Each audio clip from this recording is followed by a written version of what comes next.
दोस्तों, हम सब भगवान गौतम बुद्ध के जीवन से जुड़ी कई प्रेरणादायक कहानियाँ सुनी ही होंगी। बुद्ध के विचारों से व्यक्ति का जीवन बदल जाता है। तभी तो अंगुलीमाल जैसा डाकू भी बुद्ध से मिलकर भिक्षु बन गया। और गौतम बुद्ध से जुड़ी एक नहीं बल्कि कई कहानियाँ हैं, लेकिन भगवान गौतम बुद्ध और आम्रपाली की कहानी सबसे ज़्यादा प्रचलित है। आम्रपाली, जिसे दुनिया की सबसे खूबसूरत वेश्या कहा जाता था, लेकिन जब आम्रपाली भी बुद्ध से मिली तो उनके विचारों से प्रभावित हो गई।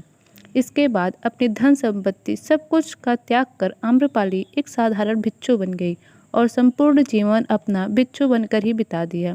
तो आइए जानते हैं गौतम बुद्ध और वेश्या आम्रपाली की ये कहानी। इतिहास के पन्ने आपको बिहार के जिले वैशाली के राजाओं और नगरवधु आम्रपाली के किस्सों से भरे मिलेंगे। कहा जाता है कि गरीब दंपति को एक आम के पेड़ के नीचे कन्या मिली थी। उसके माता पिता पता नहीं क्यों उसे पेड़ के नीचे रखकर चले गए थे।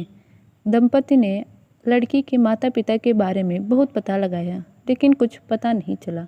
इसके बाद गरीब दंपति ने ही उस कन्या का लालन पालन किया और उसका नाम आम्रपाली रखा। आम्रपाली बहुत ही रूपवान थी। जब आम्रपाली किशोरावस्था में पहुंची तो पूरे नगर में उसके सौंदर्य की चर्चा होने लगी। इतना ही नहीं, नगर का हर पुरुष उससे विवाह करना चाहता था। आम लोगों से लेकर व्यापारी और राजा सभी उसे पाना चाहते थे। ऐसे में आम्रपाली के माता पिता उसे लेकर काफ़ी चिंतित रहते थे, क्योंकि आम्रपाली इनमें से किसी एक के साथ भी विवाह कर लेती तो पूरे राज्य में अशांति फैल जाती।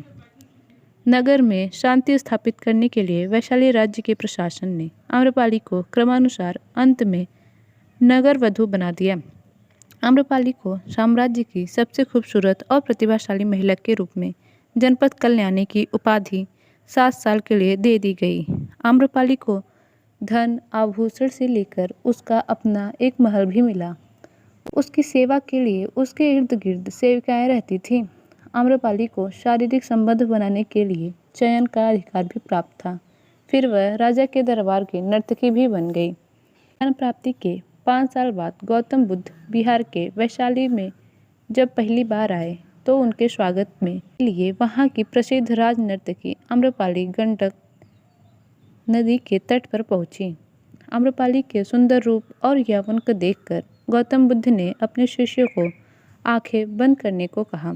कहा जाता है कि आम्रपाली एक बौद्ध भिक्षु पर मोहित भी हो गई थी। इसके बाद आम्रपाली ने बौद्ध भिक्षु को भोजन के लिए आमंत्रित किया और साथ ही 4 महीने प्रवास के लिए भी अनुरोध किया, लेकिन भिक्षु ने उसे साफ मना कर दिया और कहा कि गुरुजी के आज्ञा के बिना मैं ऐसा नहीं कर सकता।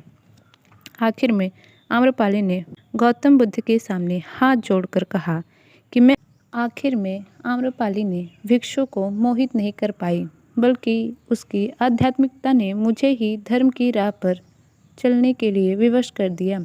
इसके बाद आम्रपाली ने बुद्ध के सामने भिक्षुकी बनने की इच्छा प्रकट की, लेकिन पहले तो गौतम बुद्ध ने मना कर दिया।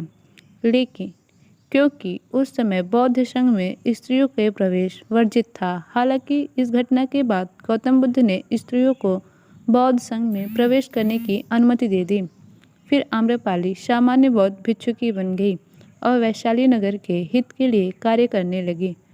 उसने अपने केश कटवा लिए, सारा धन गरीबों में बांट दिया और भिक्षा पात्र लेकर सामान्य भिक्षुकी बनकर पूरा जीवन व्यतीत करने लगी।